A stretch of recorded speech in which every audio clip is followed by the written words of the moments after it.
கன்னட அமைப்பினரின் போராட்டம் காரணமாக தமிழக அரசு பேருந்துகள் ஓசூரில் நிறுத்தப்பட்டுள்ளது. இதுகுறித்த அண்மை செய்தியை தற்போது நாம் பார்த்து கொண்டிருக்கிறோம்.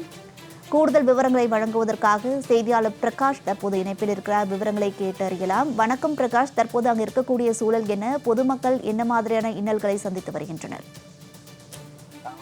மேகதாது அணை மற்றும் காவிரி விவகாரத்துல தமிழ்நாட்டிற்கு எதிர்ப்பு தெரிவித்து கன்னட ராஷ்டிரிய வேதிக்கை, கன்னட ரக்ஷண வேதிக்கை உள்ளிட்ட கன்னட அமைப்பினர் கர்நாடக தமிழக எல்லை பகுதியில் சாலை மறியல் போராட்டத்திற்கு அழைப்பு விடுத்துள்ளனர்.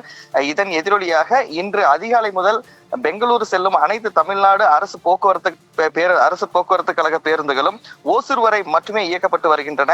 தருமபுரி மண்டல தமிழ்நாடு அரசு போக்குவரத்து கழகத்தின் அறிவுறுத்தலின் பேரில் அசம்பாவிதங்களை தடுக்கும் பொருட்டு மறு உத்தரவு வரும் வரை பேருந்துகள் இயக்கப்படாது என காவல்துறை அதிரடியாக தெரிவித்திருக்கிறது. இதனால் மாநில எல்லையில் நிலவும் பதற்றம் காரணமாக போலீசார் அங்கு பாதுகாப்பு பணியில் தற்போது குவிக்கப்பட்டு ஈடுபடுத்தப்பட்டுள்ளார்கள். நிலைமை சீரான பிறகே பேருந்துகள் மீண்டும் இயக்கப்படும் என போக்குவரத்து துறை வட்டாரங்கள் தெரிவித்துள்ளன. எனினும் கர்நாடக மாநில அரசு மற்றும் தனியார் பேருந்துகள் வழக்கம் போல இயக்கப்பட்டு வரும் நிலையில ஓசூர் மாநகர பேருந்துகள் சூழ்நிலைக்கு ஏற்றவாறு உயர்த்தப்பட்டு வரும் என போக்குவரத்து துறை தற்போது தெரிவித்திருக்கிறது. மேலும் இந்த போராட்டம் காரணமாக தற்போது இரு மாநில எல்லை பகுதியில் தற்போது பதற்றம் நிலவுகிறது. வருண்யா.